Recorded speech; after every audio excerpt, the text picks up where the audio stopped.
This is the Daily Tech News Show for Thursday, December 28th, 2017 from DTNS headquarters in Los Angeles. I'm Tom Merritt. And from Studio Feline on the beach, I am Sarah Lane. Justin Robert Young is next. I didn't bring up the doc. After him is Shannon Morse. And from Studio Hack 5, I'm Shannon Morse. Where's the doc? What's the doc? Patrick Beja's next. Oh, crap. I wasn't looking at the right place on the doc. From the Helsinki offices in Helsinki, I'm Patrick Beja. Johnson from the place who remembered to bring the doc up and look at it and read it. The two artists and the other artist, of course, from beautiful downtown Cleveland, Ohio, I'm Len Peralta. This is just a way to make people open the doc, I guess. Welcome. Legitimately, what's the doc called? Tighter ship, never run. It's right next to the December 5th tab for some reason. You know, the most In the recent. regular It's fine. You don't need it anymore. That's what we needed it Too for. late. And okay. Producer Roger Chang is here as well. How are you, Roger?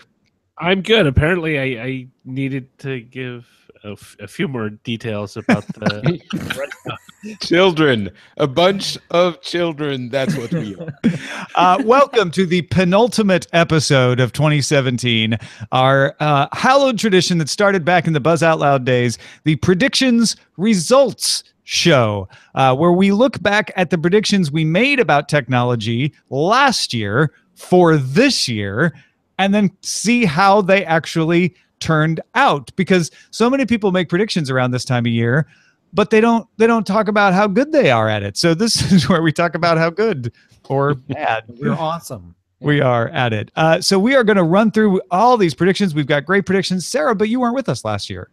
I wasn't. I was not part of DTNS last year. I'm sorry. I was just enjoying a Pokeball. Sorry. But I was a part of the predictions. It was an annual tradition on TNT way back in the day. So, Tom, you were able to dig up the last predictions I made, which was in 2014. And so at the end of the show, we'll see how well I did. Yeah. Let's start out with Justin. Your first prediction from last year is that the first ticket to Mars would be sold by SpaceX. Customers will probably be an industrialist or large company. Yeah, so that one's going to be a big fat no. Although SpaceX has made big splashy Mars news, I thought they were going to follow in the footsteps of them selling the trip around the moon. That they would maybe go more along that route. But any money that they have raised or sold for any kind of Mars excursion is as of yet undisclosed. Aside from Elon Musk himself saying that the payload on the first Falcon Heavy rocket last week was going to include his Tesla, which will play Space Odyssey around in orbit around Mars forever because he's So someone has been announced, or something, or there is no. You don't get any credit. No. I mean, I was banking on them making another big splashy PR move like they did with the trip around. Right. You also said Johnny Ives will resign from Apple. So that's true. Very quietly, he hasn't let anybody know, but that's another. He's still in the white box. Yeah, it turns out an iconic part of an iconic company, remaining part of that company. I should have known. I mean, that in hindsight, this is a big misstep for me because there's no way. Well, he might have resigned if he were to resign along with the 10 coming out, like to say that, all right, this was an end point for him. But, why would he? He's Johnny Ive. He does what he wants. You also said Guardians of the Galaxy Volume 2 will make more than $652 million, making it the highest grossing Marvel movie of all time and the fourth all-time highest grossing movie. Yeah, that's another. Listen, guys, there is no joy in Mudville. Mighty Casey is struck out. This one, Guardians of the Galaxy, one of the highest grossing movies of the summer, along with Wonder Woman.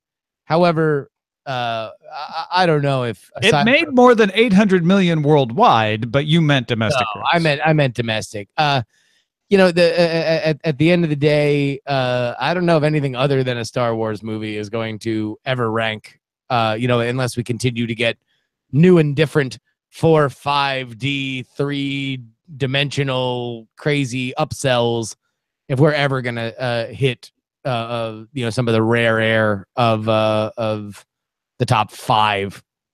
If anything, we saw a slower sale box office this year.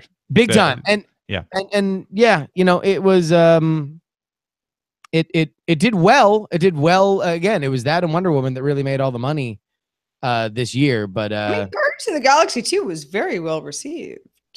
Yeah, it wasn't like a dud or anything. It just didn't make as much as you thought it would. My hope was that it was going to just kind of become like take a step beyond where it was and become like its own Star Wars sort of franchise.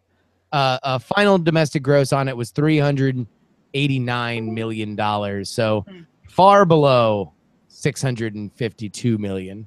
All right, so to the panel, how would you rate Justin's Nostradamus abilities? 0 out of 3. Yeah. Big whiffer. But A for effort. Aw, see that? I want to point out that one of my predictions from next year has already come true. Well, that's not possible, Justin, since that show's tomorrow and you haven't made it yet. It's just all in your mind. You had a fever dream about I don't know what I'm you're making talking a prediction that one of my predictions has already come true. But it actually hasn't even come true because the prediction report that it might happen. There's predictions of my prediction that I'm going to make coming true before I say it. This only makes sense to a Time Lord. That's all I'm going to say. Yeah. Scott Johnson, you predicted that this will be the year Nintendo comes back riding on the popularity of the Switch game console. I feel like that came to fruition and came true. It's not quite what I had actually said was that they by July or August would have sold 10 million Switches. That was a little ahead of schedule, although they're about there now. As of October, they were pushing 8. They expect to be 17 million after this next quarter. By April is what they're saying. So that's if their forecasts hold, they'll be doing really well. But I think it's pretty universally accepted that Nintendo got back on board with the Switch in 2017. I feel pretty good about what turned out to be a prediction.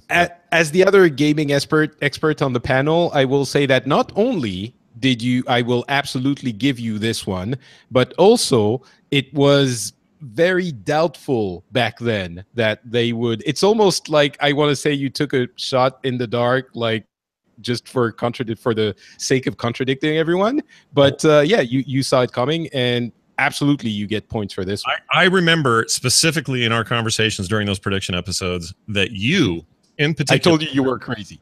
You thought I was crazy. So yeah. I feel good about that, at least. You also said there would. Oh, sorry, Justin, go ahead. This one to me is probably one of the best predictions that we have here on this show. You're darn right that nobody really saw the Switch coming, and now I own one. Our friend Andrew Main, who is famously anti-video games, bought a Switch. It was one of the most mind-blowing conversations I've ever had with him. They released 2 Game of the Year candidates. Like it was about as crazy banner of a year as you could have. Yep. Justin, question for you: for somebody who is against games, was there a game that swayed him? I don't know. I mean, Andrew, who knows? But certainly for me, it was Zelda. I mean, as soon as everybody was raving about what Zelda was and playing through it, gosh darn it, if they weren't right. It was just maybe the best Zelda game ever made, in my opinion.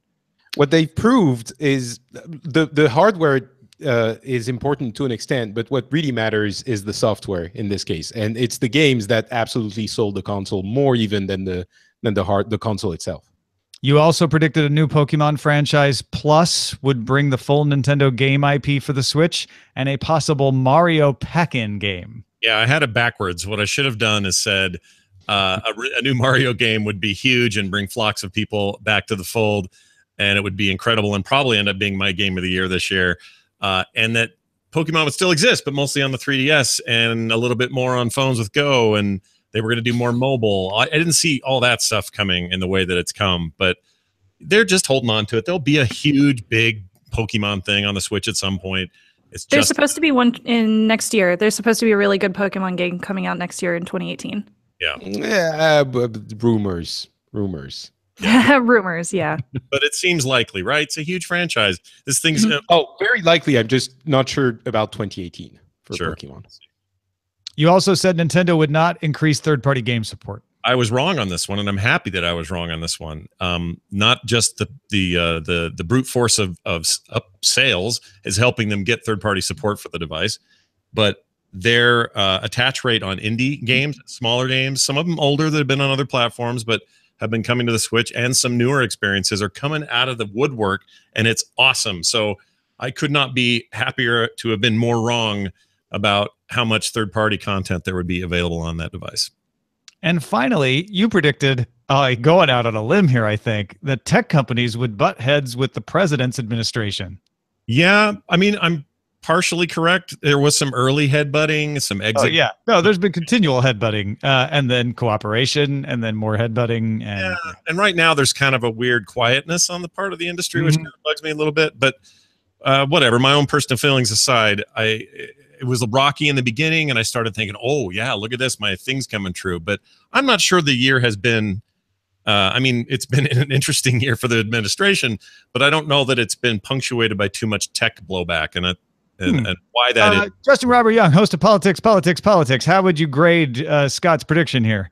I wouldn't give it to him, unfortunately. I think that we are at a point now where between law enforcement and other kind of privacy concerns, the tech Silicon Valley at large was not in love with the Obama administration past the PRISM releases and stuff like that. So I think that there's about as much flux as I would say as value over replacement president.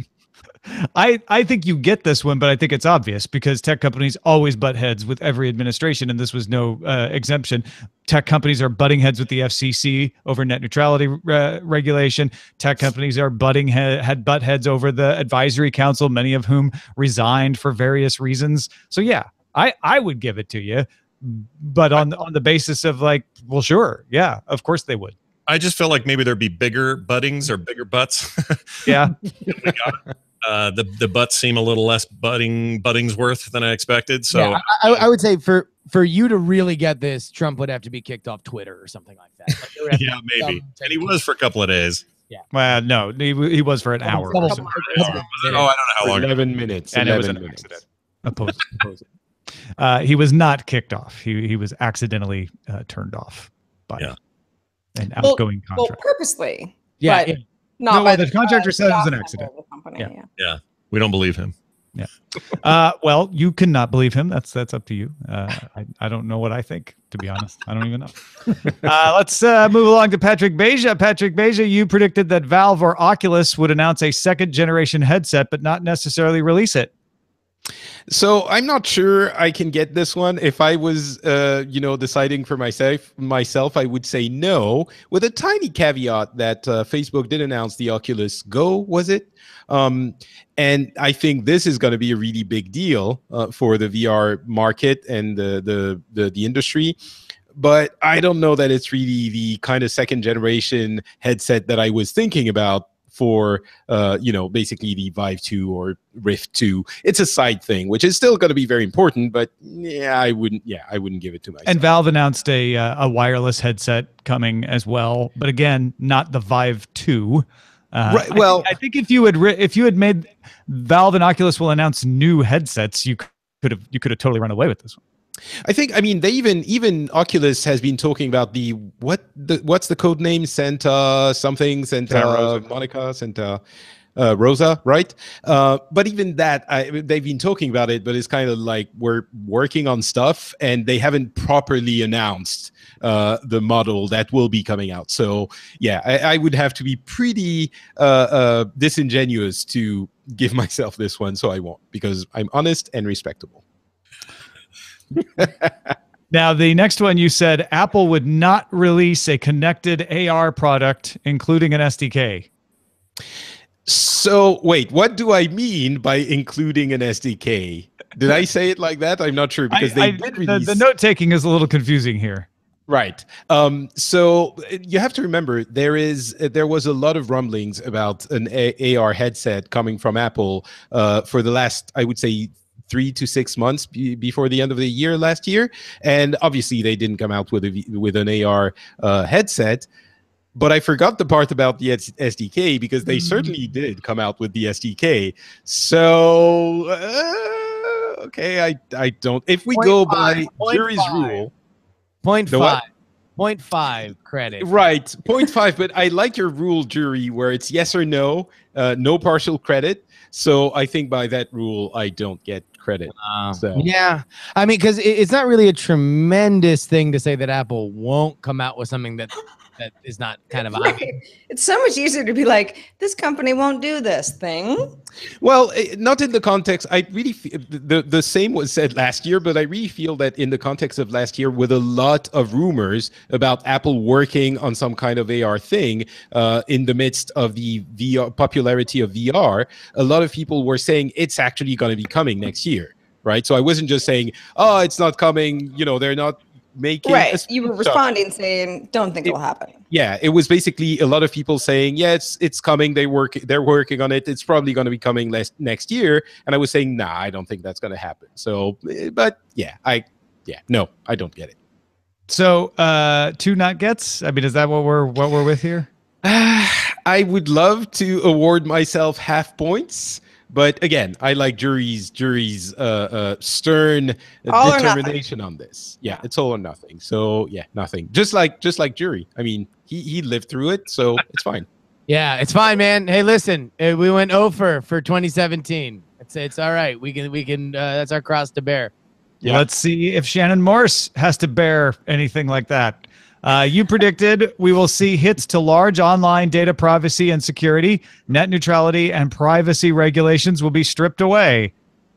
I think I was, come December 14th, most likely all of that will be true. Because we did have the Equifax hack earlier this year. So I think that really hits the nail on the target with the whole, we'll see hits to large online security and privacy. So that's it right there. Bingo. And with net neutrality, the FCC is going to be voting on it on December 14th. And they've repeatedly said that they don't care about public opinion and that they're going to vote it away.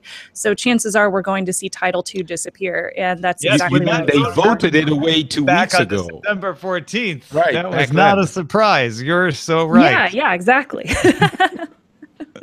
I mean, the privacy regulations would be the only part that's even up for debate here, because they didn't actually make any legislation on that. Right. But otherwise, everything you said happened. I can tell the future.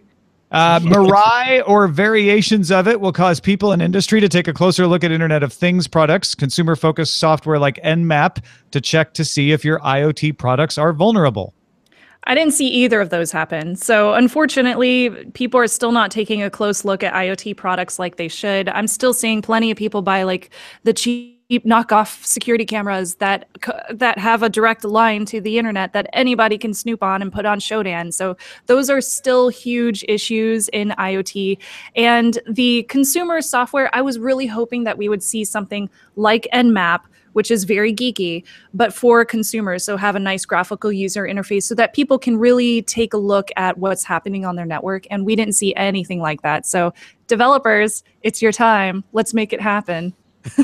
I will admit to being one of those people that bought 2 IP cameras that connect directly to the internet. I'd say, to Shannon's point, no, what you've described specifically hasn't happened, but I think there is a conversation around smart things in my home and what are they doing and, where do they go and who's really monitoring this stuff, based on my convenience. So we're getting there. The closer look is happening. The actual action is lacking. Right. Yeah. In my defense, I actually did close off all outgoing ports to those cameras, so you can only look at it on the LAN. And I have a VPN. I set up a VPN. You'll be proud of me. I set up a VPN on my router, and I actually just VPN in. Roger's just sensitive because you said people who buy cheap cameras, and he's like, I just bought 2 cheap cameras. Sorry, Roger, I'm calling you out. No, I totally worked it so they can't call home or do anything online. Well, that's good. You mind if I test that theory with some Yes. Wireshark over your Yes. If you want to drive down, if you want to drive down, sure. And then once you can't find anything, you got to buy me a ticket for 3 to a Universal Studios. Oh, nice. Okay, as long as I can go and dress up like Hermione. Yeah. Sure.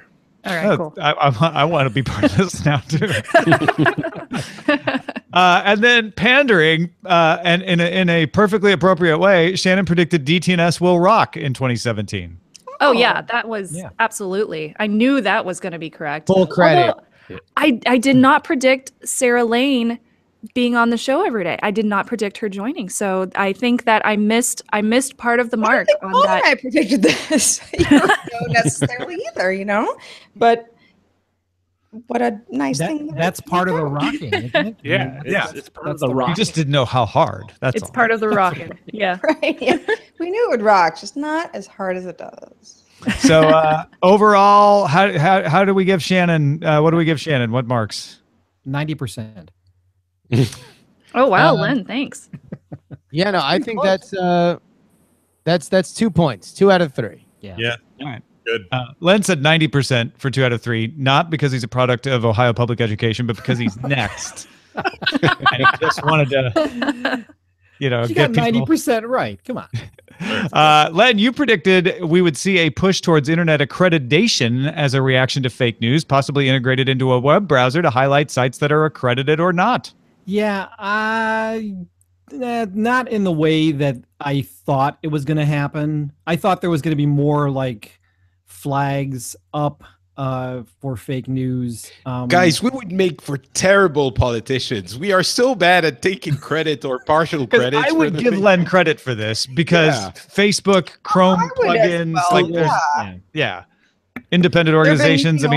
We've seen Google do some pushes for that too. What's gone on wrong with. You didn't say they'd be good, Len. You just said that people would do it. I thought that they would be more. It would be more kind of an integration type thing. I don't know. I guess Facebook's done it to some extent. So Facebook and Google. Yeah. I mean, you mentioned a web browser, but for a lot of people, it's like that is, Facebook is kind of like a web browser. I mean, it's not too far off.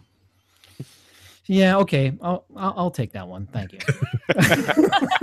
I would give you the point here. I think that there are web browser tools for this, but the big push, the fact that this became a bigger issue that the companies had to deal with. I mean, from last year to this year, we went from Facebook saying that it was an outlandish idea that this could have affected the election to them putting a lot of time, effort, resources, and messaging into talking about it. Yeah. You also predicted Adobe will produce a full-featured Photoshop for the iPad, Len. Still gotta wait, unfortunately. That would have been the one. I would have had an iPad Pro in my hand using the Apple Pencil if there was a full-featured Photoshop app. Didn't really see it. There are things that are close to it, not by Adobe, but I'm not really seeing what I had predicted. Can I give you a little anecdotal thing here about that? Yeah, go ahead. So I've been using the Pro for a while, have this year's version of the Pro and this year's version of the Pencil. It's a long reason why, passed my other one down to my daughter. She needed it for school. So we worked that out and got that thing.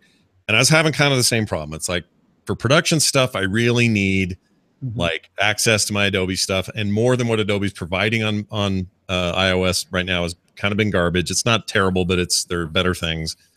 And kind of went back and forth and back and forth. Then Procreate 4 landed, and most of my reasons for not going start to finish on that device have vanished, and I use it almost entirely now. In fact, I feel like my Wacom misses me and probably cries at night. I don't know what it thinks I'm doing with my time, but I use that thing more than any other device now when it comes to art, and that changed overnight with that application.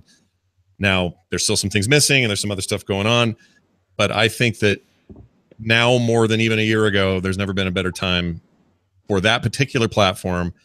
And once you get the hang of it, and that latency is so low and a few other reasons why there's some advantages, it's really actually hard for me to go back to even a larger screen with my Wacom, because I know I'm going to get less of an experience on there. So for those out there listening to this, it's still kind of an up and down thing. But if you're looking for a more portable way to do it, or you need this for school, or whatever the reasons are, Procreate 4 is a godsend. It is an awesome application that finally gets me closer to where I want to be. Can you record on that? Can you record through Procreate? You can stream, you can record, you can play back, you can do all of it. Oh, well, that might be impressive. The answer to my third one, which is the... You said Apple would introduce a Cintiq killer. Yeah, well, I don't think it really was. I mean, there's nothing that's out there. I mean, the iPad Pro isn't, I wouldn't call it the Cintiq killer, but hearing what Scott just said, it's a possibility. I mean, that is something that I have to consider. I'm an old guy who likes the stuff that I have, and moving to something new is a little bit scary. But you're giving me a little bit of hope, Scott. I like the fact that I tried the Apple Pencil here. I was sort of, I don't know, there was still something missing on that for me, but maybe because I wasn't using the right software. Well, the app is heads and tails better, and I would say this. The fact that you can now import and export PSD files directly from this thing is a huge thing for production guys like us. So it may make a difference for you, and it may be worth revisiting. It sort of just depends on what people are in the market for. I mean, honestly, if you've got a big fat Wacom, probably don't need to go nuts for going all in on this smaller platform. But as somebody who's just getting in, I would have killed for this years ago. It would have been amazing. Well, plus it's good for traveling. For sometimes I do remote sites and stuff like that. So that might be a good solution for anybody that needs to be, instead of pulling along a huge Cintiq or whatever, you can just bring the iPad Pro and Procreate. So I don't know. I wouldn't call it a Cintiq killer, but it came pretty close, I think. All right. Now to shine the spotlight on myself. Tom. I said by the end of 2017, an autonomous car service would launch out of testing somewhere in the world. It would still require an attendant. It would be someone like Nutonomy, Uber, or Alphabet. I was wrong because I said out of testing. There's actually services now operating, but they're all in beta or they're tests, and you have to be allowed in. You know, you're ahead of your time. You don't have to give me charity. It's fine. All right, you were wrong, Tom. You were wrong. Tom, you're wrong. You get 0 points. This one is just a very tricky situation, because not only are you dealing with speculative arms of large companies, but also, just where the regulation's going to be. Well, there are going to be. Also, Waymo wants to launch out of testing driverless, no attendant cars this coming year. We'll see if they actually do. But Arizona's very friendly to that idea. Wow, I mean, I'm just ahead. That's all. Didn't they launch services in gated communities type in situations? Testing situations. Right. Yeah. Okay, so it's still testing. Okay. Yeah. That's why I don't get it. They're all in 2020, right? Still? Everything's coming in 2020. 2020 is going to be amazing. Yeah, that's your big Internet of Things will market itself on AI and collaboration with other Internet of Things. And I would argue that what is going on with Google Home and Amazon Echo, and to a lesser extent Cortana and maybe even Siri, that's what's happening. Is the AI as the voice assistant is being the thing that's like, hey, we work with that, and you're seeing everybody getting into one of those ecosystems. It's a little bit of a stretch, but it's not completely unwinnable of a stretch. So yeah, maybe. Yeah, we'll give him that one. Yeah. If you think in terms of my Sonos One, right? Like everything that I'm pulling is Amazon Alexa, so in that sense, it kind of works. Yeah. And that is the only one even close to me getting right, because I also said the HoloLens would launch and sell better than any of the VR headsets. Hey, Tom. Remember when I said that Scott's prediction about the Switch was like the best one of the entire show? This is the opposite. Yeah, this is the bookend to Scott's glorious shining prediction. This is the dirty the inverse of it, because we should have kept this one in the fridge because it's a bit of a VR Hail Mary. You were optimistic and You gotta, Man, kudos to that. I thought people were going to be buying tickets to Mars, watching the highest grossing film of all time. at least that one's fun. Yeah, I mean, I guess the Hollow is kind I of would fun. say Tom was in the right neighborhood. We all wanted to see more from the. If only we were predicting things that we wanted to see. I understand that, but I'm telling you, almost any other company with the lead time they've had, the time they've had to adjust, the time they've had to get to market, Microsoft should have something out by now. So Yeah. I'm with Tom. Isn't this I the don't think curse? that's outrageous. I wish this would happen. I think that should have happened. This is the curse of Microsoft, though, right? Is they have great R&D, and it gets them so excited that they make these great videos. They get everybody all excited, and then, they don't ship. And the stuff that they do actually demo is kind of, not bad, just not great, and certainly not what they promised. Yeah. Yeah, I mean, the thing about the autonomous car service is I can argue like, oh, that one's just early. This one, I don't even think is early. I don't think I would make this prediction for 2018. All right. Now, as we mentioned, the last time Sarah Lane did predictions was on our predictions episode for Tech News Today in 2013 for 2014. So we went back and listened to Sarah, and you've had 3 years for your predictions to become true. Here's what you said back then. First, a wearable wrist technology watch, fitness tracker, music, perhaps replacing the iPod Nano, will be announced by Apple.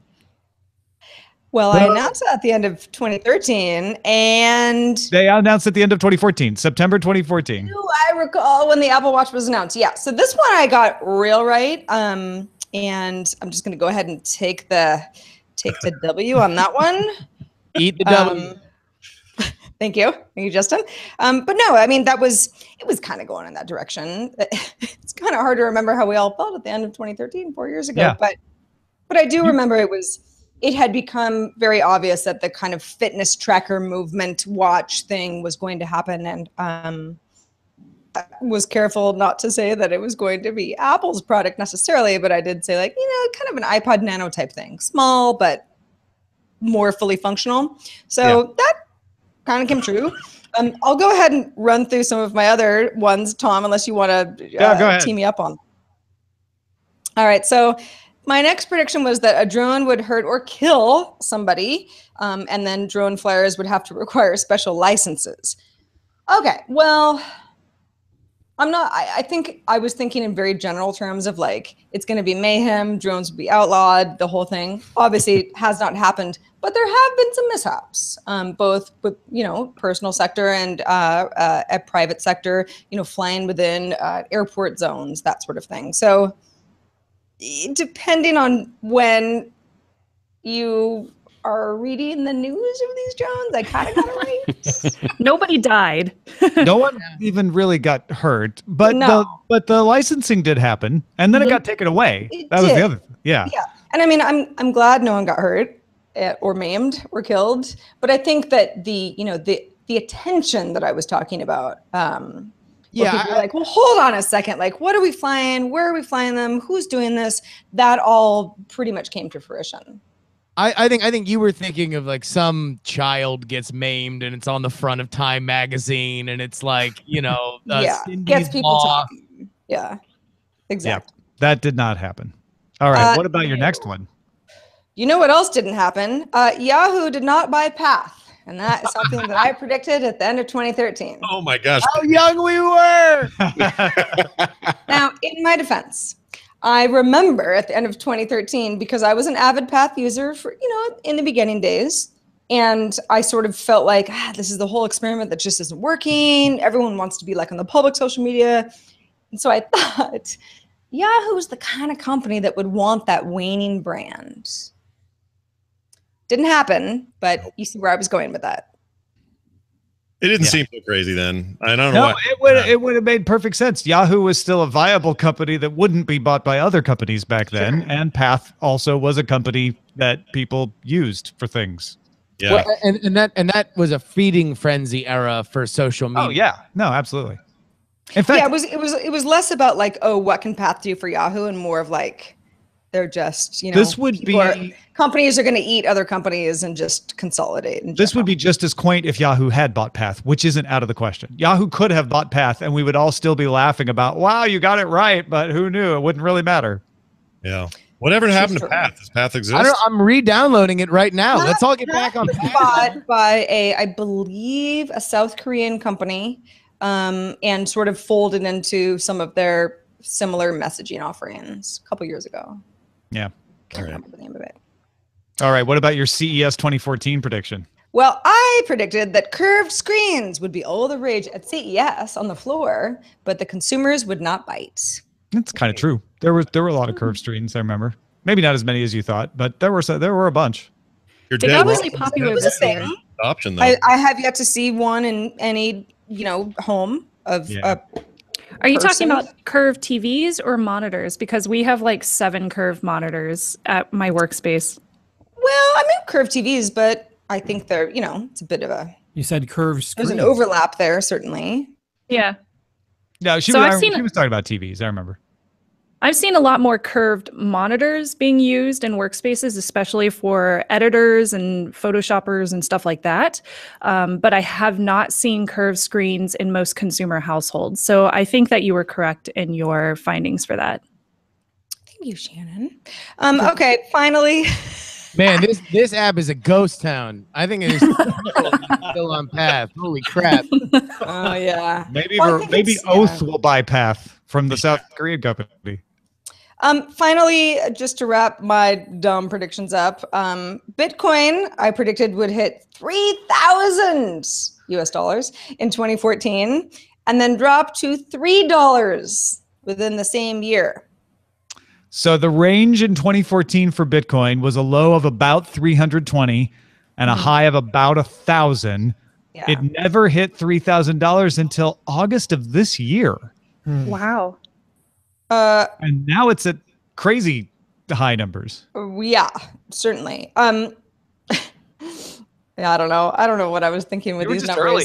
I think it was just because I was just starting to get interested in, this whole, crypto thing. And it felt so volatile that I just went dramatic. I didn't really hit the right numbers, but I think, at least I was on the, the right track with the fact that it's still really volatile and half the time no one knows what's happening.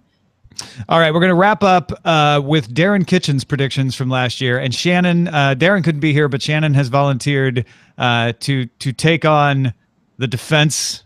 This is not really a defense, but you will accept these prediction results on his behalf. I will accept. All right. And then he will buy me a beer. We will see a war on cryptography like legal regulation for backdoors. So I don't think that we've seen as much regulation that Darin was expecting last year. What we have seen this year is more financial regulation. So we have seen some court orders happening to warrant Coinbase, for example, to give up information on the account users. And we've also seen the IRS consider Bitcoin and other cryptocurrencies to be a part of your taxable income or taxable profitable property. So on the financial side, we have seen a little bit of things happening in that nature, but I haven't seen as much about backdoors and privacy as Darin was speaking on. He also said wearables would hit a slump in 2017 until there's a huge leap in battery or sensor technology. I don't think we've seen a slump. It's more been a leveling. It's a leveling, even maybe slight steady climb, but I haven't really seen it die off, and I haven't really seen it spurt back up yet. So I don't think that was true. I think this was his gimme prediction last year. I was like, oh yeah, it's totally going to slump. And I think the surprising thing is that it just didn't go up, but it didn't fall either. It kind of transferred from other manufacturers to Apple, with the Apple Watch gaining ground. But in that sense, it's sort of less of an exciting, bubbling market for everyone. But there's one consolidation, maybe would be. Yeah, the market share just kind of moved around. Yeah. Although we did see the jump in battery tech, where now Apple put a antenna on the newest version, which was the biggest problem with the previous versions, was that it didn't have its own connectivity. Yeah. not quite the huge. It's just a matter of degrees, and this prediction would have been dead on. And then he said the emergence of the ubiquitous selfie drone will be the next wave of the drone craze, and could see the banning of the selfie drone. Well, no banning of selfie drones, which is great because I'm like just getting into a consumer droning myself. So I'm very excited about the selfie drone consumer market. But we have started seeing a few selfie drones on the market. Like the DJI Spark has the follow motion that it can do, so it can follow you around and it can pay attention to you as you move around, which I consider to be a selfie drone. However, the one that we saw on Kickstarter, I believe, completely failed and never refunded the people that backed them. So otherwise, it hasn't really become ubiquitous. We have not seen a lot develop in the selfie drone market. So I think that prediction was slightly off. I don't think selfie drones are going to be the next drone craze. I believe that the drone market is still very niche, and it's for a maker market, and it's for like a racing market and stuff like that, and people that are like vloggers. I don't really think that selfie drones are going to become this big thing that he thinks that they will be. Yeah, so selfie drones are a non-starter if they're more than $50 if you want to really get into that kind of market. Exactly. Although I will say this, if Snapchat had done selfie drones instead of spectacles, at least the camera would have been pointing the right way for their audience. Maybe they wouldn't be sitting on them. We got together, Sarah, Roger, and I got together to do some planning last weekend at the Grove here in LA. And as we were walking back to the parking garage, Roger's like, "What's that thing?" And I'm like, "Oh, that's a spectacles vending machine." Funny. And there was no one in line for it. I'm like, that's the thing people were waiting 2 hours to buy spectacles out of last year. We also couldn't figure out what the Google Home Mini. Oh, right. Yeah. Google Home was giving away donuts. It turned out it was a chance to get a Google Home Mini for free. And if you didn't win the Google Home Mini, you got donuts, but it was not clear. The line was pretty long. That line was long. Yeah. Yeah. They did one of those in San Francisco too. I didn't go. So how do we rate Darin here? What's his final score? I would give him 1 out of 3. 2 points. No, 0.2 points. Wait, 0.2 out of 3 or? Yeah, 0.2 out of 3. He was kind of okay, but no, most of it was wrong. All right. How do we feel we all did collectively on the entire slate? I'd say apart from Scott's spectacular win, it's not great. I feel like we're not doing a great job at 20%. 20%. Hey, mine were good. I'm proud of mine. Predicting but overall, I'm looking at the, maybe for next year we should just have Scott and Shannon do all the talking about everything. No thanks. I'm not that good at making a ton of predictions. I can do like 2 good ones and that's it. You're spent after that. Yeah. Yep. Well, we will try it again and we'll see if we can do better. Tomorrow's episode will be 2018 predictions. Myself, Sarah, Roger, Justin, Scott Johnson, and Jen Cutter will make our best efforts to predict 2018. That's it for this particular episode. Let's just go around the horn. Thank you, Justin Robert Young, for joining us. What do you got going on coming up in this new year to tell people about? Well, folks, you can go ahead and follow me on Twitter, Justin R. Young. Since Sarah was predicting that Yahoo will buy Path, and maybe a little bit before then, I've been horsing off there. That's the best place to find me, twitter.com/Justin R. Young. Patrick Beja, what about yourself? Twitter.com/NotPatrick. It's easy to remember, and you will keep informed of everything I do, including Pixels, which is a gaming show, and the Phileas Club, which is a new international perspective news show. Scott Johnson, in just a few days, it's going to be 2018. Where should people go to find out what you're up to in the new year? Well, they should go to frogpants.com, and one of the reasons is, I pretty much do a show with everybody we're talking to today, with the exception of Len, and I don't see Shannon nearly enough on shows, but I will plug one specifically. I do a new show with Justin called Unfriend Me, where we tackle the biggest issues in our social culture these days, and we don't shy away from the scary ones. So if you're interested in that but like to have an environment where friends really talk about issues and we take your calls. That's a great place to go. So check that out, frogpants.com/unfriend-me, or wherever you get your shows. Shannon Morse, what about yourself? Well, I guess today, since I'm on the Tech Thing set, I will pimp techthing.com and youtube.com/techthing. We just finished up, well, I just finished up my 30-day security challenge, and it's 30 days of short format videos to help you get introduced and educated on consumer level security and privacy. I really hope that everybody watches that and gets on board with security and privacy, because that's my passion.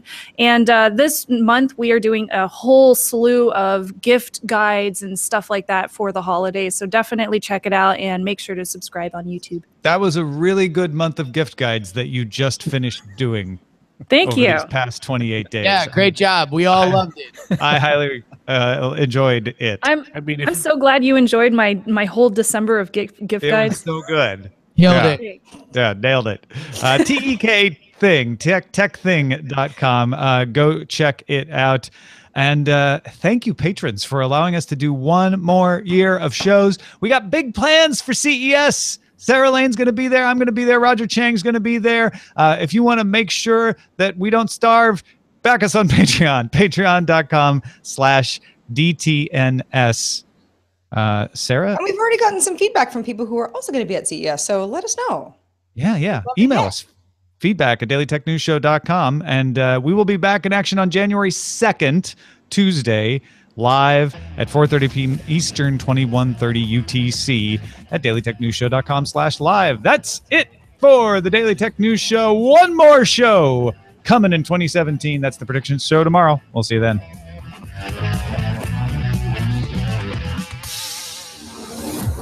This show is part of the Frog Pants Network. Get more at frogpants.com. Diamond Club hopes you have enjoyed this program.